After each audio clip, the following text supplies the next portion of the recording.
Wellness.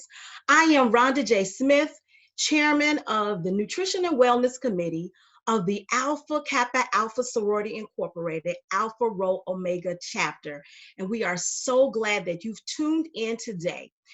This segment we're doing today is on mental and emotional health during COVID-19 and beyond. We are doing these virtual conversations to make sure that you have wellness during this quarantine state and beyond in various areas of your life. And again, tonight, we are focusing on mental and emotional health, and we have experts from our sorority who will be able to give you information that will help you. I am honored to be able to host this segment as a part of Target 2 of the sorority's international targets of women's health and wellness. Right now, I want to welcome to you our chapter president of Alpha Rho Omega chapter, Carlin Robinson. Carlin. Good evening, all. And thank you for joining us this evening. And thank you to our Nutrition and Wellness Committee, Chairman Rhonda Smith and Co-Chairman Aaron Reed.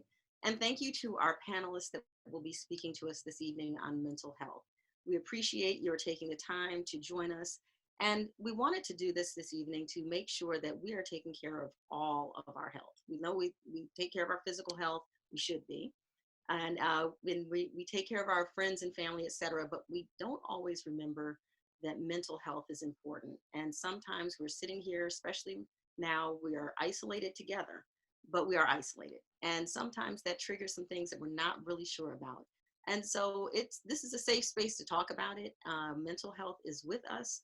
It is not a bad thing. It is a good thing to understand and pay attention to what's happening in your mind. So thank you to our panelists. Looking forward to all of the excellent information, and I will pass it back to our moderator. Thank you.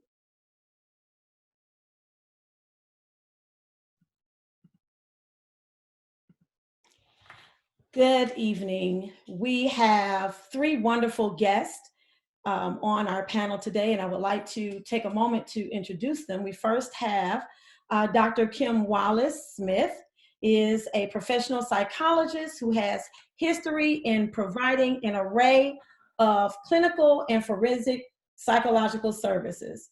Dr. Smith's history includes specialization in providing therapeutic services and life coaching services to working well adults, including military veterans who sometimes find it difficult to navigate through the daily challenges life can bring.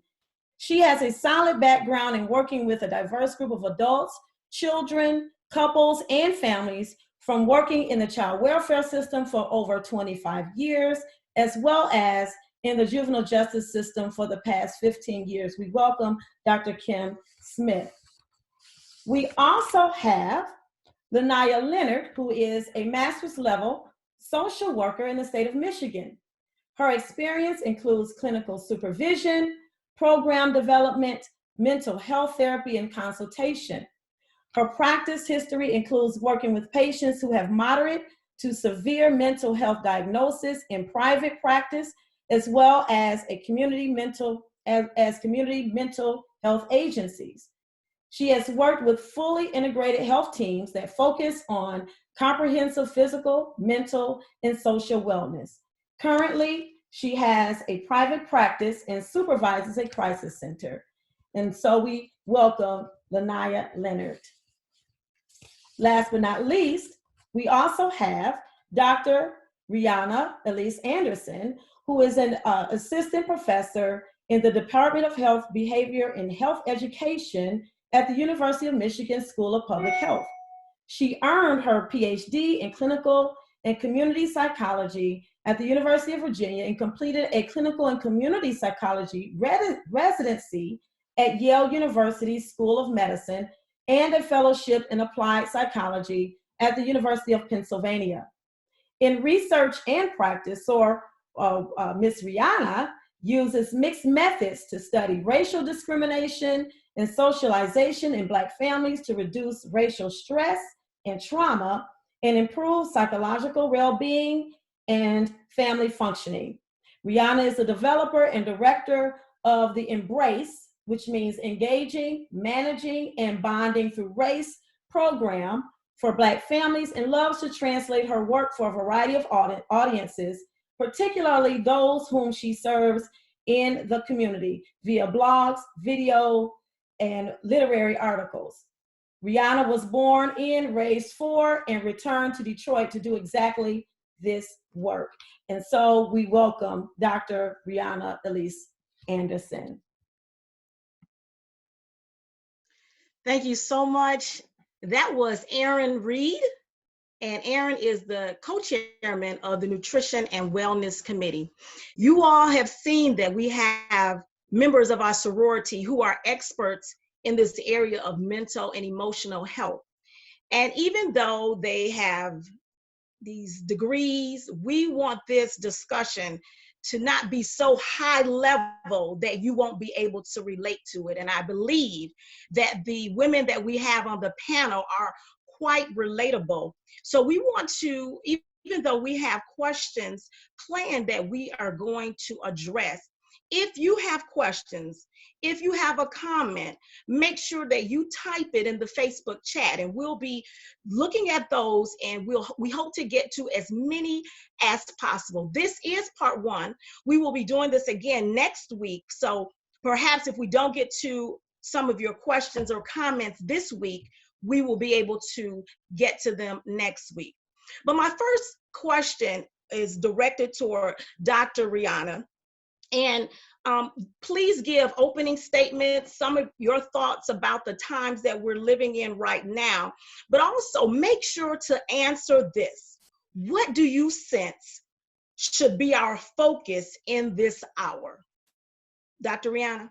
Well, thank you so much again for having me. I'm so excited to talk with you all today. And like we were just talking about, I love to think about things from a community perspective. So I'm not trying to talk in jargon. And so I just want you to keep me honest. If there's something that doesn't quite make sense, or you're like, girl, run that back, I'm happy to do that for you.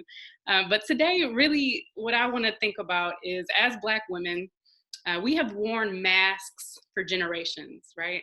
So we're now being asked to wear a mask, literally, which covers up our hurt, our pain, and our voice. Have you given yourself an opportunity to remove the mask? Have you been able to breathe during this time? As both a clinical and community psychologist, I want to address this idea of community lament, or what we may call vicarious trauma, which is where we may not have experienced anything personally, but we carry the collective weight, hurt, burden, and pain of others. We know that we've always been central in the Black community for our strength and our support. But what about when we face challenges? What about when we struggle? So what I'd love for us to focus on today is finding ways to be both supportive for our community and to care for ourselves. Finding a moment here or there to breathe, to take this proverbial mask off, to get a sense of what we are carrying, to lament for and with our community, and to know that a community of women are here to support you. Thanks. Thank you so much, Dr. Rihanna. I think it's important because so often we do just think that we have to continue to go on and not just pause and think. And I think also this season really has us not necessarily being in touch with where we are. And so we really want to talk about that. And that brings me to our next panelist, Dr. Kim Wallace-Smith. And I'd like you also to give opening statements, but also if you could answer the question, what should we be aware of about ourselves in this moment? Our emotions, our mental state, what is it that you would say that we should be aware of? What I would like to say is that I want to begin by saying that everyone at one time or another has felt depressed, sad, or even blue. And sometimes we experience what we call anxiety. And I just want that our listeners to know that that is not a result of personal weakness or a character flaw or poor upbringing. We are in unprecedented times, and we have never experienced anything like this that we're experiencing now. The last time there was a pandemic, most of us were not even born yet. We're talking about 1919. Now it's 2020. So this is unprecedented for us. But I think that it's very important for us to understand that it is okay to not feel okay. But that doesn't mean that it's going to take us under and that we cannot overcome some of the feelings that we're currently experiencing. It's just that we do need to be aware of what we're experiencing and develop ways to adjust, to make a long story short. Well, Dr. Kim, you said to make a long story short. Yes. We don't want you to make a long story short. If you can give us some pointers on how to do that, even now, this segment, it is the time. And I appreciate you, honoring the time, but we would like to hear some of those specifics. Okay, so I think that sometimes people may not be able to identify what they're experiencing. So I do kind of want to talk about the difference between anxiety and depression. Because what I'm hearing from people, even in my family, I'm depressed, I'm anxious, I'm feeling panic. Do I need mental health? Am I going crazy? And I think that it's important for us to understand that anxiety is okay during this time. It does not mean that you have clinical levels of anxiety or that you have an anxiety disorder, but the feelings that you're experiencing are okay. See, anxiety is characterized by fear and apprehension. And we know that we got a lot of fear going on and we got a lot of apprehension. And people are worried and they're nervous. And sometimes we have significant attention on both the present and the future. We're worried. Our thoughts are about what's going to happen, what's happening now, what's going to happen in the future. Those with anxiety tend to think very negatively, though, but they do so about things that might happen. Often the basis of anxiety is that fear, the fear that something will make their life worse. Anxiety is best described as the belief that things can go wrong and make life worse, whereas depression is best described as the belief that nothing can go right or make life better.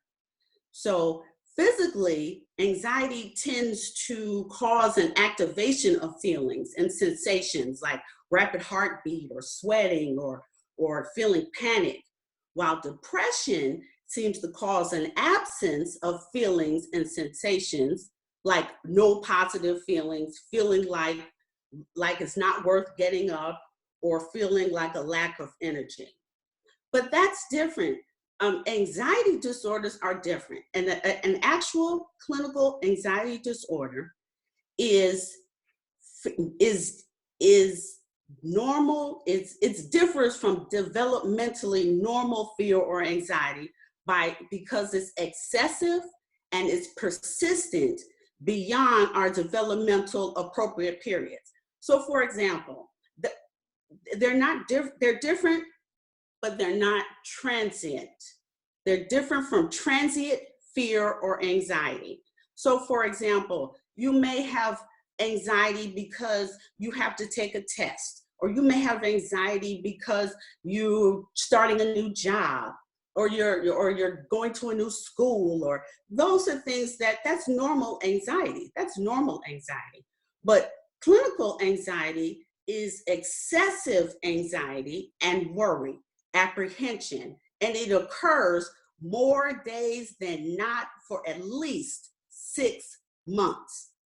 So that is the difference between the transient anxiety and a clinical anxiety. What we're experiencing is transient anxiety. Now, in terms of depression, on the other hand, depression doesn't have that fear. Depression centers around the idea that life is already bad with less hope about it getting better. So it's less worry about the future because it involves less hope. Depressive disorders are characterized by symptoms of sadness, hopelessness, emptiness, a loss of interest or pleasure in things that we used to find interesting and pleasurable.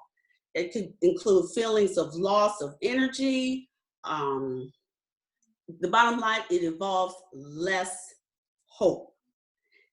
It can also include suicidal type thoughts, but depressive disorders are characterized by those disorders, those symptoms, but they're nearly present every day for at least a 2-week period. So it's not just 1 or 2 symptoms. I'm feeling kind of sad. I'm feeling kind of down. I can't concentrate. Not just a few symptoms. It's a variety of symptoms, but they last nearly every day for a consistent period of time. So they are related. Depression and anxiety can be related. They both involve a considerable amount of negative thinking. So while those with anxiety tend to fear the future, and those with depression see the future as more hopeless, both believe that the worst is likely to happen. So there are some similar physical symptoms which you can have, like nausea and stomach aches and fatigue and concentration difficulties. You can have sleep impairment, difficulty sleeping, difficulty staying asleep. Sometimes we have muscle tension, aches and pains for no reason, headaches. Those are the type of things that some physical symptoms that you may experience. But those with depression may still fear that the future they're afraid that something bad will happen, despite otherwise having less hope. But those with anxiety may have depression symptoms, often as a result of their anxiety, enough that they qualify for depression. But anxiety is the major concern, especially like if you have panic attacks. Sometimes people will have a panic attack and then it drains them so much that they feel like it has drained all their positive emotions. So you can have an anxiety attack, panic attack, and then also have some depression after the fact. Thank you for that. I'm looking at our Facebook page, and someone thought that was a good distinction for you to make, and so that was good between the two. But we know now, even in this COVID state, the lines are being blurred. Dr. Kim, you gave us some typical ways to be able to distinguish between anxiety and depression, but it's a lot of converging that seems to be going on in this moment. And so even with that, I may have you come back and kind of talk about that, but I will allow Lanaya Leonard to deal with that. I know that she works in social work, has a lot of experience with mental and emotional health. And so, Lanaya, I would like you to make some opening statements and then get into just the whole notion of grief and what we hear a lot about the stages of grief. So, Lanaya, you're up. Okay, hello everyone. I'm going to go back just a little bit. So I am a direct practitioner. I work with clients directly, and I think Kim did an excellent job of distinguishing between anxiety and depression, which I'm seeing a lot of right now. When it comes to, I need to note that if your issues are becoming pervasive, and I do want to say this now at the beginning versus the end, is when do you get professional help? You can actually contact your primary care physicians often, and you can do a screening. You can do a GAD-7, G-A-D, the number 7, or an anxiety screening. It takes about 5 minutes to do.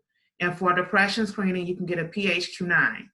And what's important about those is that you can actually get referrals for additional help if what you're feeling is pervasive to the point that you need like therapy, or even if you need medication and things like that.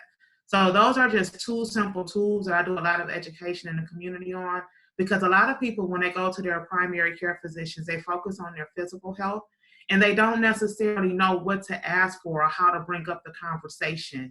And so those are two tools that don't even require you to talk. You just, you can fill it out, or your doctor can ask you the 9 questions for the PHQ-9 or the 7 questions for the GAD-7, or they can give it to you just as a paper form and you fill it out. And you can get a referral with that. So I just thought that was really important to note for those two specific diagnoses.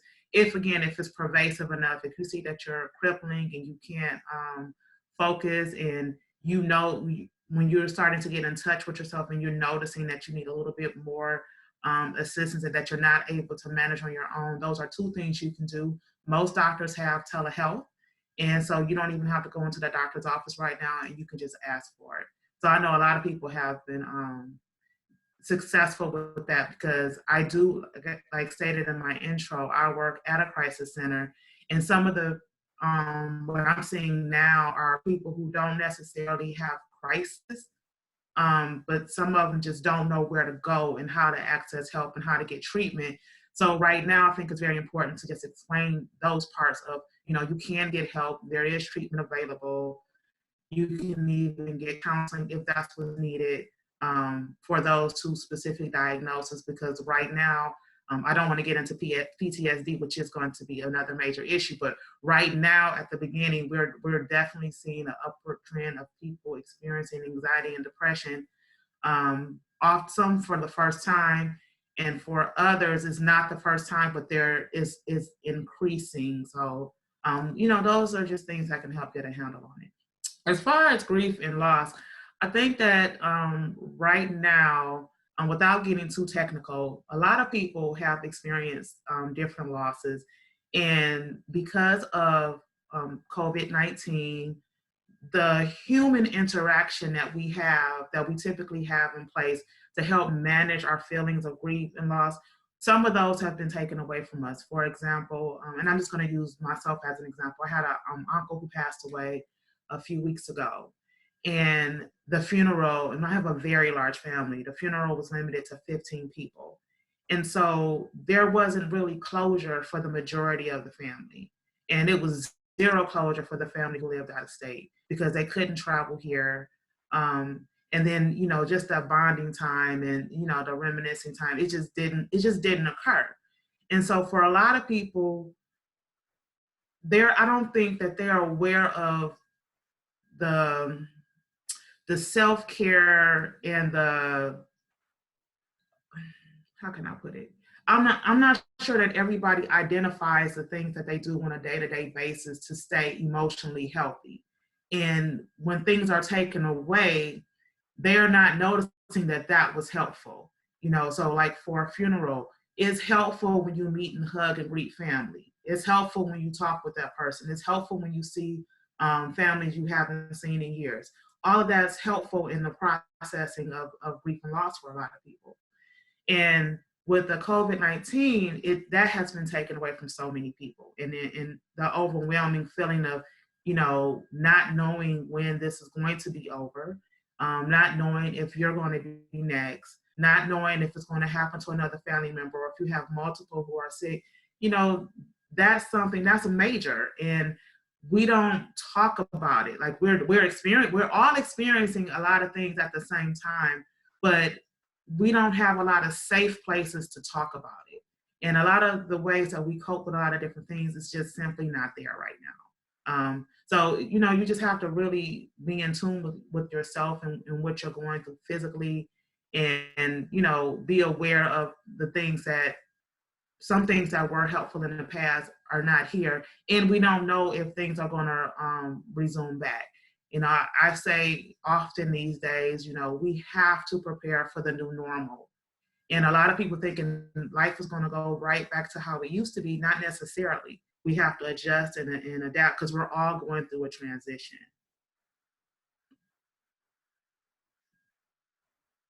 Lanaya, thank you for that. I want you to then tell us some ways maybe that you are working through with some of your clients and maybe even personally about how we adjust now, because people are wondering, and I think that's even what adds to the anxiety of not knowing what's next. How would you say, since you mentioned it, how would you say we need to begin adjusting? And not just Lanaya, I would ask Rihanna and Kim the same thing, but I will start with Lanaya. We also mentioned grief and the stages of grief, so we want to talk about that. Okay. One of the ways to cope with some of the transitions is really by facing it, being honest about what it is that you're going through, feeling, thinking, believing. Um, as Rihanna said earlier, you know, with Black women, we often wear a mask. We think, oh, it's strong to not show emotion. No, sometimes you need to cry and get it out. Crying can be very healing. You know, be human. You know, express the feelings that you're really having. You know, it's important to not repress things right now. And like I said a second ago, you know, you have to create safe places. And if you didn't have a safe place now is the time to seek one.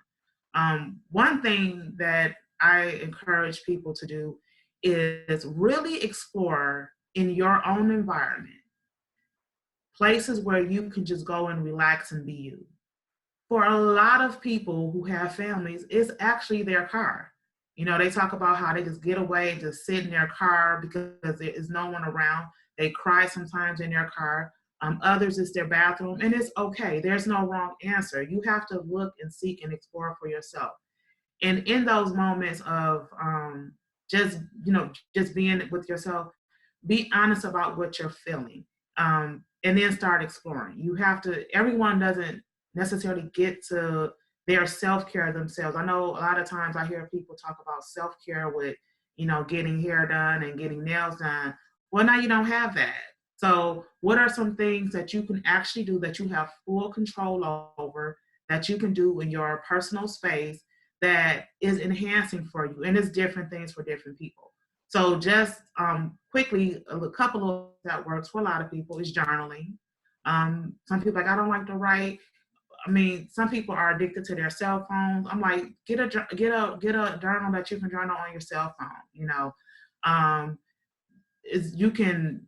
you can manage some of your own time and yourself differently, but you have to stop, pause, and start processing for yourself. One of the things with therapy is that it helps guide you through that process. But when it's like a group of people, I just say it's just so simple things sometimes that you can do that can make a tremendous impact. For some people, it's gardening.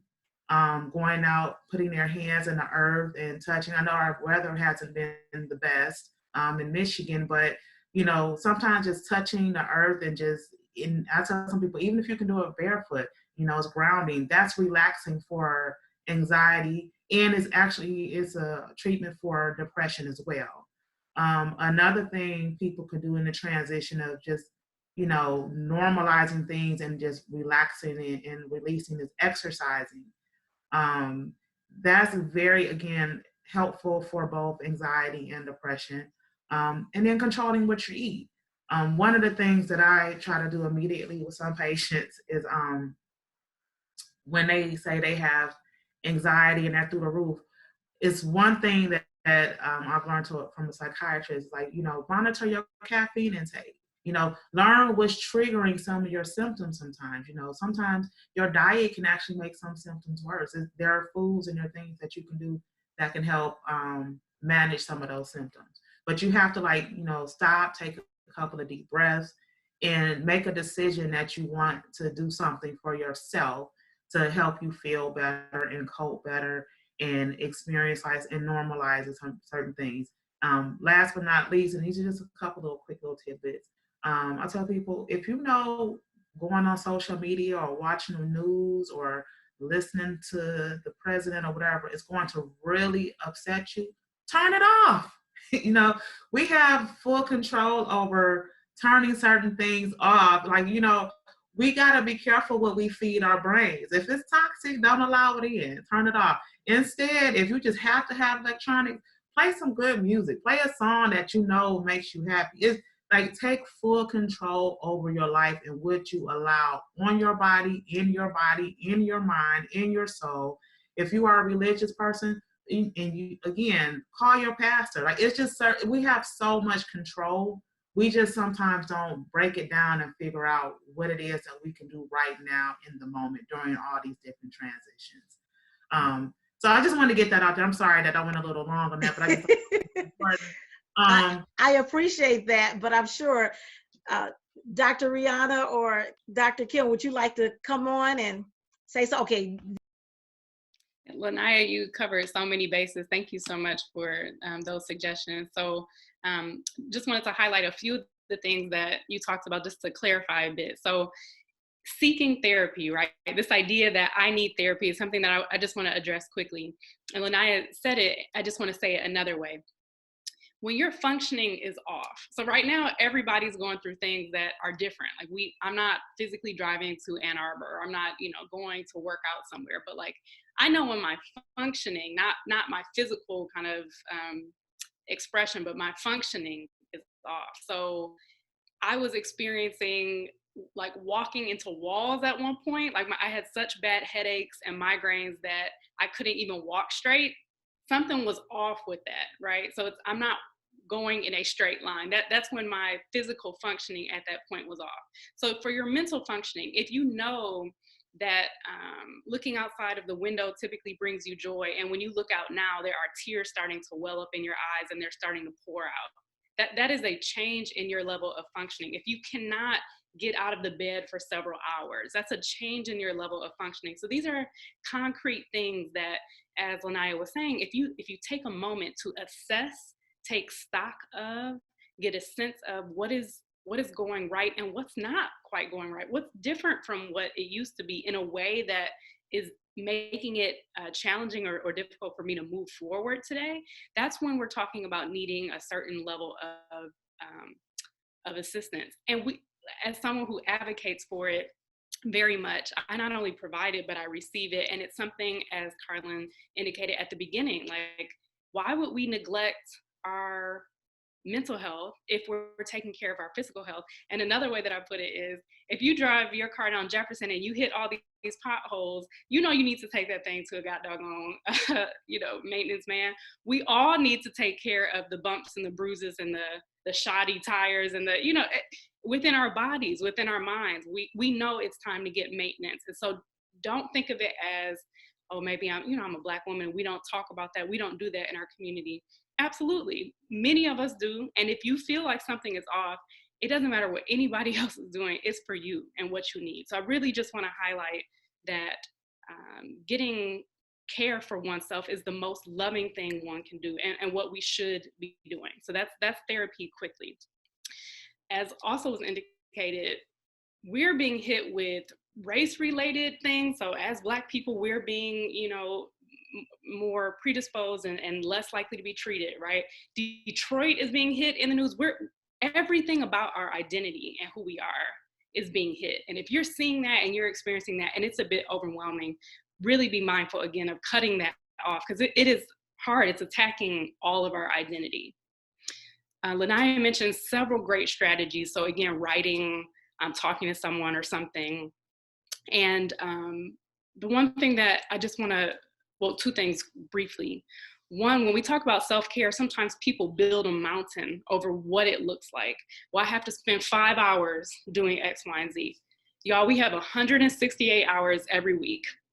So if you can find a 1-minute practice, if you can find a 5-minute practice, if you can find a 30-minute practice, if you can find something that is brief and for yourself, that brings you joy, that brings you happiness or energy, it can sometimes mean the difference in your whole day or in your week. So really don't think of it as a mountain, think of it as a moment, think of it as something small and tangible that you can do that can bring you joy.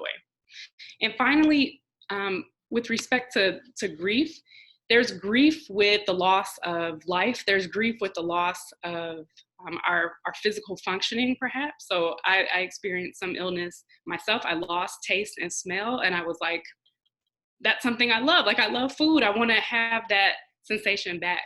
but we're also grieving the future, right? So many of us were thinking about what this summer was going to bring us, and we were excited to see each other in chapter meetings on Saturdays. We're excited for these things that are coming. Have we actually grieved the loss of activities or grieved the loss of an idea? So it doesn't have to just be this traditional grief that we're thinking of with people. It can be grief over things or grief over hopes or dreams or ideas. And so really expanding ourselves to encompass what grief looks like. And again, writing, working out, talking to people about it, getting it from the inside, which can just wreck your heart, wreck your stomach, wreck all of these internal mechanisms, getting it from the inside and getting it out onto paper, into the air, into words. That's what we're trying to do. So getting it from the here and the here out into the world so that it's not damaging your internals. That's good. We had a comment, and Dr. Kim, let me know if you want to get in and make some comments, but we did have a statement from one of our viewers, and I just want to pose this to you to see what your background might be. So actually, we have a couple things here. This is the first one. My issue with self-care is that I am enriching, and as soon as I go back to doing the norm, I get sad. So I tend to not do those things because I'm super geeked, but as soon as regular life kicks in, I get really down to the point of tears. What would you say to this person?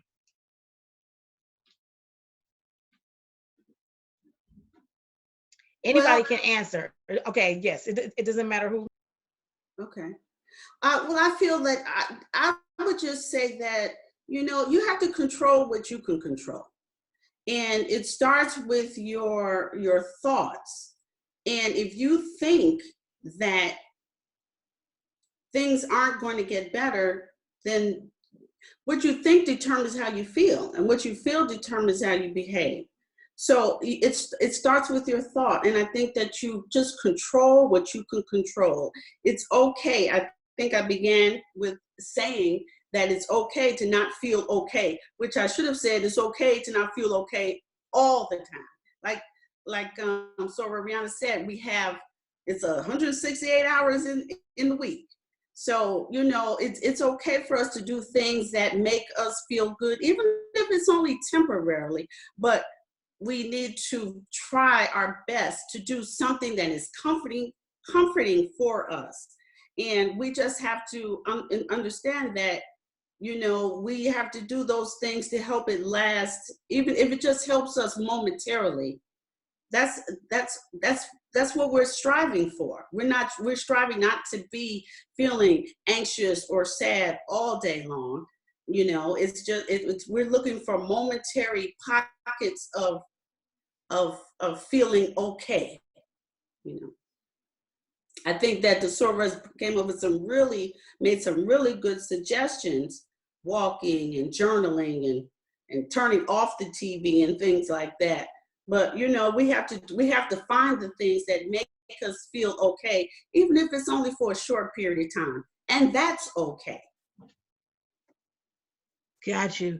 I'm trying to get a clarifying question for her, because her response to what you said was, I don't feel bad. It's almost like a trigger when I return to life. And so I had a question. I wanted clarification. I'm not sure if you understand what she's saying, but I wanted her to please expound upon that. Is what she said clear to you, or you need some clarification also? So what I would say is that she would need to explore a couple of things. Self-care is not going to be the trigger to negative feelings. And I think that sometimes you have to, I'm the type of therapist that I confront, get straight to the nitty-gritty when it comes to certain things. So I'm going to do that now. My apologies, but I'm trying to be helpful. Mental health, mental wellness, and emotional wellness does not mean that you are happy and feel great all the time. It means that you are creating a balance for yourself. Every emotion that you have is a normal, good emotion to have. We just don't want to get stuck on a negative one. So it is okay to be angry. It is okay to be sad. It is okay to have bad days, but we don't want all days to be bad. So we want to work on some of the positive energy and some of the good days. So what I would say to that person is, let's try to practice a little bit of gratitude. Maybe we need to do a gratitude journal, or maybe we need to incorporate something with the self-care routines that can create a longer lasting effect, and then reflect on it. So I think that sometimes you have to explore different things and figure out what works for you. So if you're feeling worse than you did before you started, you need to explore and do something else, because you're not having a long lasting effect. And if the crying spells have been long term, those are the cases in which you may need to get that PHQ-9 done, and you may need a referral to get something in addition than the basic things that we're talking about right now. So, and it's okay. Like, I think that a lot of people have preconceived notions of what wellness feels like. It's not, no one has a perfect day all day, every day. Even if that's how you see the person all the time, that just might be the little window, the little snapshot viewer that they're taking out to the world. But no, that's not normal. I'm sorry. It's normal to be sad. It's normal to cry. It's normal to get angry. It's normal to do a lot of those different things. And it's okay. And that's part of, I think, the unrealistic expectation that a lot of people have, especially women, that something is wrong because I don't feel happy all the time. I've never met a human being that felt happy all the time. Even Jesus flipped the table. So I'm just saying, like, we have to really, be true with ourselves and get in touch with ourselves, and it's okay. One thing that I did leave off the list is when it comes to self-care and emotional health and well-being. If you are a believer, I'm not getting into religion, but utilize your religion at this time. Utilize all of these things are tools, but it's not going to work on you by itself. You have to pick it up and use it. So with the person who asks, like, will I feel worse? Well, you need to explore and figure out what's not going to make you feel worse, because maybe what you're doing is triggering a thought or triggering a memory. I don't know, but you may want to explore other things and develop other self-care routines that could be effective and efficient for you specifically. I just wanted to add that. I'm sorry, but that was like a burning issue for me. No, I appreciate that. We had another question, and I was looking for clarification, but I do believe the person is talking about this quarantine state. And the question was, is it possible to become numb to this situation? Yeah, I can jump in on that. And I think it actually bridges the last question really perfectly, right? So emotions in and of themselves, like both of the other panelists were indicating, like there is nothing bad about it. Inherently, there's nothing wrong with feeling emotion. And in this case, what we're hearing is that people might be reacting really in a challenging way. So maybe they're crying quite a bit, or maybe they're not feeling anything and they're getting numb. So this can happen from being overwhelmed with information. So constantly taking a look at the newest COVID numbers, updates and statuses. If you're looking at it so much, sometimes what we call habituation, to become habituated to become used to or experience the same type of reaction when seeing something, happens when we are overwhelmed with information. And it could be our mind saying, you know what, I'm over it, I'm not gonna look into it anymore. Or it could be our mind trying to help us and protect us by saying, we don't want you to be so overwhelmed that we're gonna just make it okay every time you see somebody pass away in the community or see something on the news. Really, the sweet spot, if we can get to it, is somewhere in between these extremes, where you're not reacting to something emotionally, where you're crying or overwhelmed every day. And you're also not just saying like, well, another 10,000 people died this week. We really want you to be somewhere in the middle where if you have to cry because you heard someone go into, the critical care unit, get that out, lament, like let the tears speak, let your emotions do what they're supposed to do in that time. You're supposed to be sad when you're realizing you can't go outside, you can't hang with your friends, this person might be close to death, etc. Your emotions are talking to you in that moment.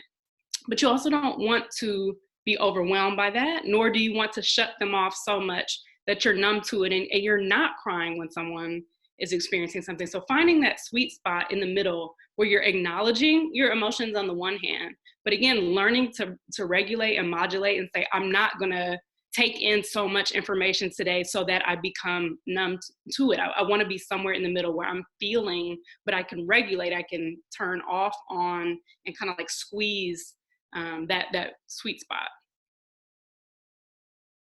Did anybody want to add to that before I move to the next question? And even a follow-up question for, I don't think I missed it, Dr. Rihanna, but what would you say could be some of those modulating techniques? Is it some of the things we've already talked about?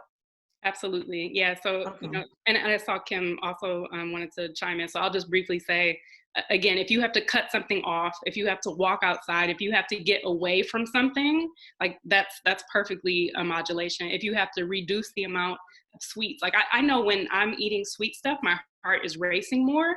And I'm like, oh snap, that's not that's not good in this time where my heart is already racing because I'm nervous and concerned. So I need to reduce the amount of sweets. So all the things that we've talked about in moderation, in modulation will help. Kim, did you have something?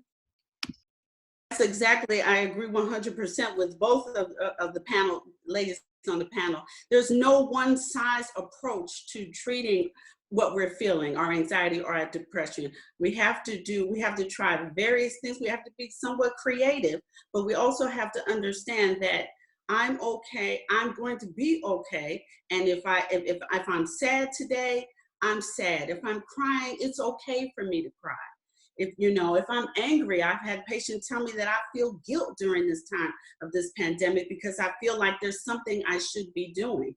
But, like I said, there's no one size approach that's going to work for everyone. We have to do what is best for us to feel a level of comfort. We have another question, but someone did a follow-up even to this question, and they said, what about the reality that there are some people who can't escape real life? And they also went on to say that the reality is that some are ground zero and there's no escape. What would you say to somebody like that?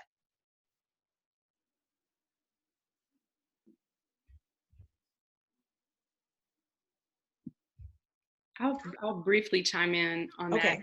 And I would love to hear what other folks have to say. But I think what has been said is that even if you have to create the smallest of moments, right? So escape may not be possible in a literal sense or in a long-term sense. But if you are working in a hospital setting and the sirens are blaring and someone else just got brought in and you are just being rushed through and through, get to that bathroom for 30 seconds, do some deep breaths in and out, hold that breath for 6 seconds, let it go for 6 seconds slowly, breathe it back in. Managing that distress that's coming at you from all the sides is the key to every experience, right? So whether you're on the front line, whether you're isolated at home like myself, sometimes it doesn't feel like even there's an escape from here. Like work is everywhere, but I have to manage in my moments, and I'm asking the folks who feel like they can't find that peace or that space, 30 seconds, like try to find it, try to manage it just for those 30 seconds. The more you can feel like you can control, then even in those really challenging situations, your mind is going to work to control that distress better there. Okay, I think the person yet had another follow-up question, but I think it would be best to delve into it a little bit next week as we're going to talk about emotional health. So I'm going to make sure to pin this in my notes so that we can have it, because her question was, and this is not just a first responder person, she's talking about somebody in their immediate family. It's something that's going on there. So I think that's something that we can take and maybe ponder, because it'll go well with what we're going to be talking more so next week on emotional health. But I have one last question before we go. And the question comes from one of our sorority members. And she says that, I am thinking about the profound intersections of the virus, racism, and isolation. Do you have suggestions of how we could exercise our voice when, as African Americans, we are getting disproportionately hit from every corner?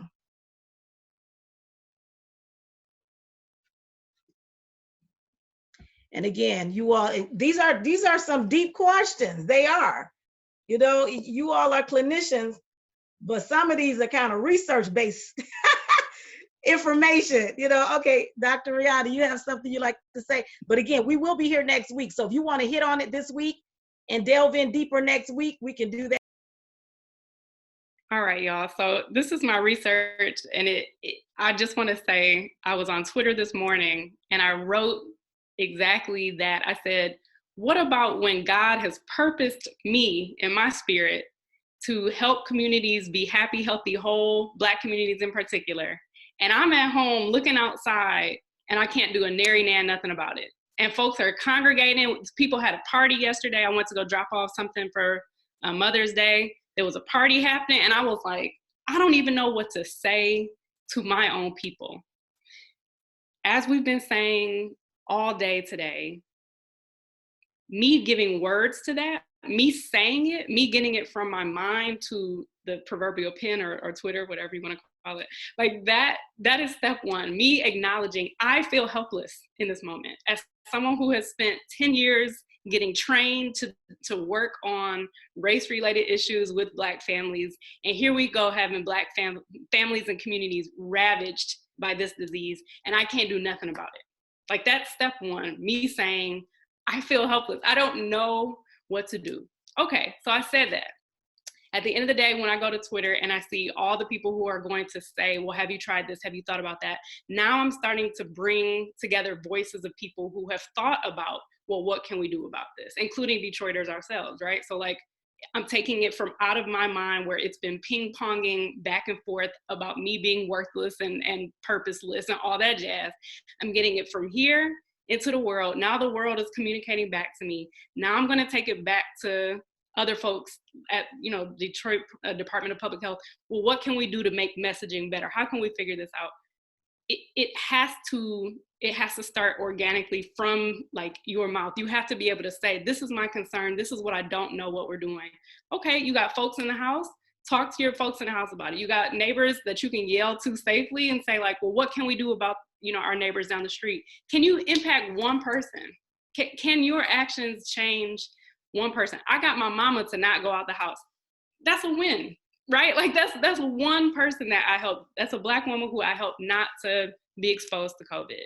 But can your actions, can your stress that you are dealing with, now that you got it out of your head, now that you got it out of your body, by talking to somebody else about it, can we now think about, as Black people, here are the things that we want to do to have safer, healthier, happier communities. This is the language from the research group that's not working well. Clearly, Michelle Obama's on the news or on the radio. All these people are on the radio trying to tell Black people don't go out, and Black people are still congregating. If that's not working, can we speak the language of love? Can we talk about, neighbor, I love you, I don't want you to go out? Like, what are the strategies that we're going to be able to engage in? These are not answers, these are questions, because I have them myself as I started this rambling, statement off with. I don't know what to do, but I know that what we're doing right now isn't working. And it takes me to acknowledge that I don't know, because we've never had a pandemic, like how to better talk to folks, but I know that they don't trust the government. I know that they don't trust legal folks. I know that all these things are coming out where we're not feeling safe or cared for. We're being put on front lines. Like we've seen this before, but now is the opportunity for us to say, this hasn't worked. How can we be better at having our voice, like from beyond this mask? Like, how do we take this mask off and like get our voices out there as to how we want to be healthy and happy? Thank you for that. As we said, we started this, saying that this was going to be 2 parts, because we knew that we would not have enough time. Most of our sessions have been going about 30 minutes. We knew that was going to be a little unrealistic with this particular segment. One Facebook comment said, it's not about escaping, but learning to manage the distress. And we definitely want to talk about that some more next week. But before I have us close, I'd like any of the panelists to give closing remarks if they have any. But again, we will be back next week. And if we did not get to your responses, or your questions or comments here, we will be going through the chat and looking at the comments so that we will be able to address them to the best of our ability next week. So, Dr. Kim, Dr. Rihanna, Lanaya, would you all like to just give closing remarks? No pressure if you're fine. Okay, go ahead. My closing remark is, let's be mindful to take one day at a time. And one moment at a time if it's really overwhelming. I'm going to challenge the people who are watching. If you can just find, and I like music, so I love music, find a song that you love, that's a hopeful song, and play that song daily. And let that be the introduction to your day. Just one song that brings joy and happiness to you or gives you happy thoughts. Just pick a song and just work with it for a week and see if that makes a change. But we can only do one day at a time.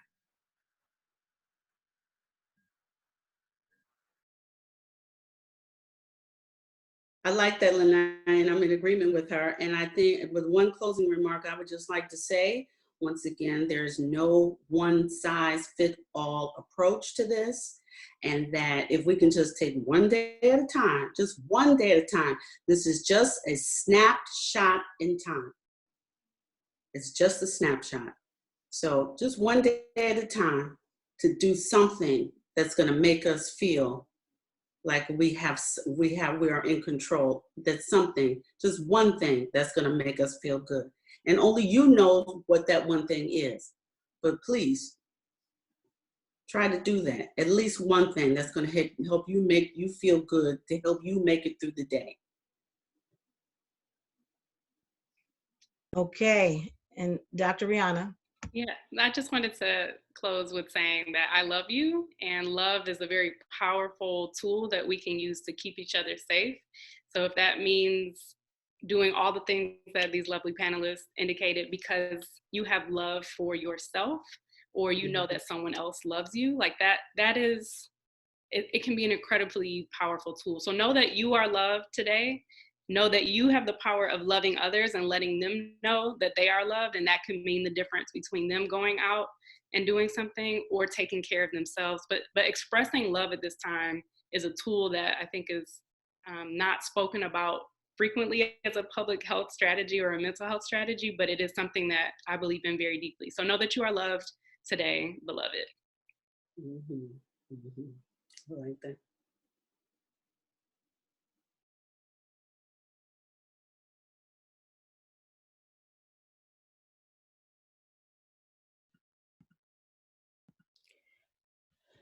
I would like to take this time to thank each and every one of our panelists for sharing.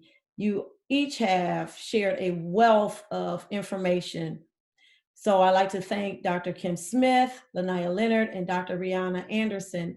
And I would like to encourage all of our viewers to tune in next week, same time, same day, as we continue our discussion and we answer questions such as, what do we do now?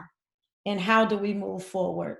So again, I thank you, each and every one of you, for tuning in, and I will turn it over to Rhonda Smith.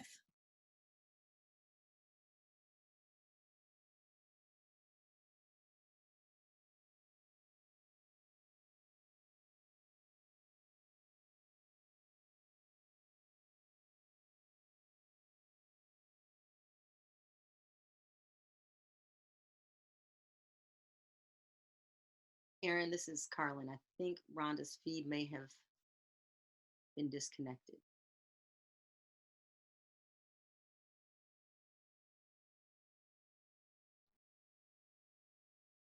I think we may have lost Rhonda's feed.